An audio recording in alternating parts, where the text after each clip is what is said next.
Hello students, welcome back to my channel. Vishal Gupta आपका teacher. कैसे हो आप सब स्टूडेंट्स? इस वीडियो में हम कंटिन्यू करने जा रहे हैं क्वेश्चन नंबर 21 बिजनेस स्टडीज़ का, जो हम मॉडल टेस्ट पेपर कर रहे हैं, जिसमें मैं आपको ये बता रहा हूँ कि किस तरीके से आंसर्स को लिखना होता है, टॉपर्स किस तरीके से आंसर्स लिखते हैं। तो चलिए बात करते हैं question number 21। The attitudes, skills and abilities of employees to perform specific jobs are increased by adopting a specific process. This process continues to process benefits the organization in many ways. State any three benefits of this process to the organization. तो students, इसका जो answer लिखा वो correctly identified and explained किया है उन्होंने, जिसने भी ये किया है। तो आंसर में क्या लिखना है इसमें आपको? The process by which the attitude, skill and abilities of employees to perform specific jobs are increased is training. तो ट्रेनिंग से उसके स्पेसिफिक जॉब्स में उसकी परफॉर्मेंस, उसकी एबिलिटीज, उसकी स्किल्स, उसके एटीट्यूड को सुधारा जा सकता है। सो परफॉर्मेंस ट्रेनिंग से निखर के आती है। एडवांटेजेस क्या हैं अब उस ट्रेनिंग के टू द ऑर्गेनाइजेशन? पहला है reduced wastage of efforts. Training is a systematic learning process because of which the wastage of efforts cost in trial and error approach method can be reduced. Second, increase in productivity and profit. Training helps the employee to work more productively because of which the profits of the organization are increased. Third, it equips the future managers. So training equips the employees with various skills and knowledge which will help them to take up the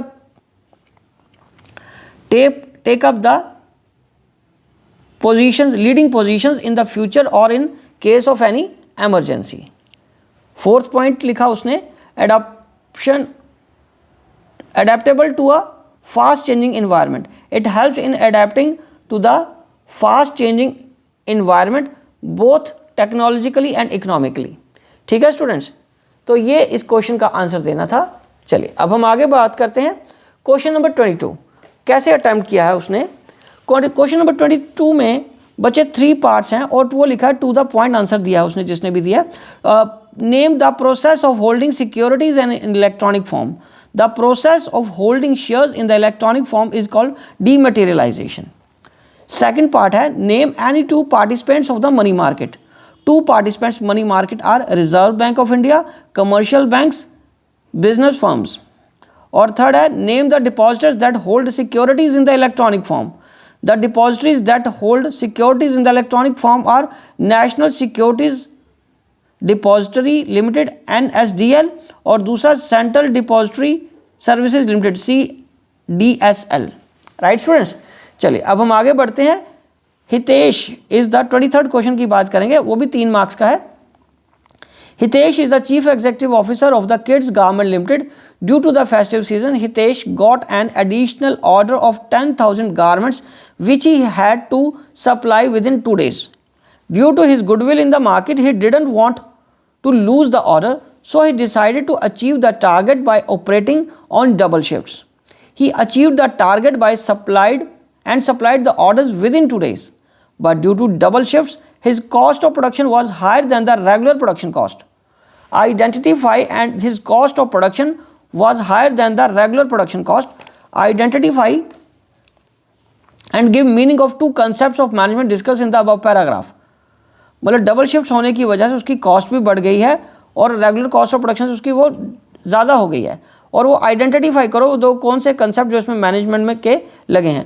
वो लगा है एक तो efficiency, दूसरा effectiveness. So the 2 concepts of the management discussed above are efficiency and effectiveness. Efficiency क्या है? It is a concept of management that states that the target of the firm should be achieved at minimum cost. Right students, चलिए। और दूसरा, it involves a cost benefit analysis. Example, as stated in the above paragraph, Hitesh was able to achieve the order but at a higher cost of production, so here he was able to produce the same output but at a higher cost, so Hitesh was not efficient. And effective, it is the concept of management that is concerned with the end result. So it is concerned with completing the task on the right time.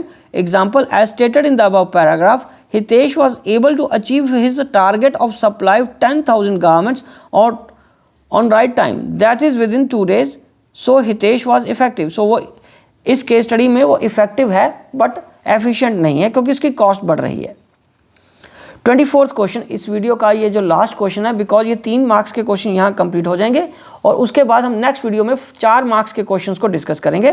तो students आप मेरे साथ बने रहिए और मेरी videos को लगातार देखते रहिए। अब हम बढ़ते हैं क्वेश्चन नंबर 24 की तरफ। Explain the following as points of importance of controlling functions of management. A number 1 है accomplishing organisational goal. Number 2 improving employee motivation. Importance of controlling accomplishment of organizational goal. Controlling ensures that the activities are performed as per plans. It measures the progress of the activities, brings to the light any deviation, and also find the corrective action to be taken. By doing this, it helps in keeping the performance of activities on track and will able to accomplish organizational goal. Second, improving employees motivation. A good controlling system ensures that standards set in advance are well known to the employee, so the employees know the standards on the basis of which their performance will be appraised or given rewards. So the standards act as a motivation to the employees and enable them to work more productively. Right students, तो ये इसका answer देना था। Points उसने बता ही दिए थे कि ये इंपॉर्टेंस है कंट्रोलिंग की, वो आपको लिखने थे। राइट स्टूडेंट्स, तो इसी के साथ मैं ये वीडियो यहीं कंक्लूड करता हूँ। बाकी जो 4 मार्क्स वाले नेक्स्ट क्वेश्चन है वो हम अगली वीडियो में करेंगे। Wishing you good luck.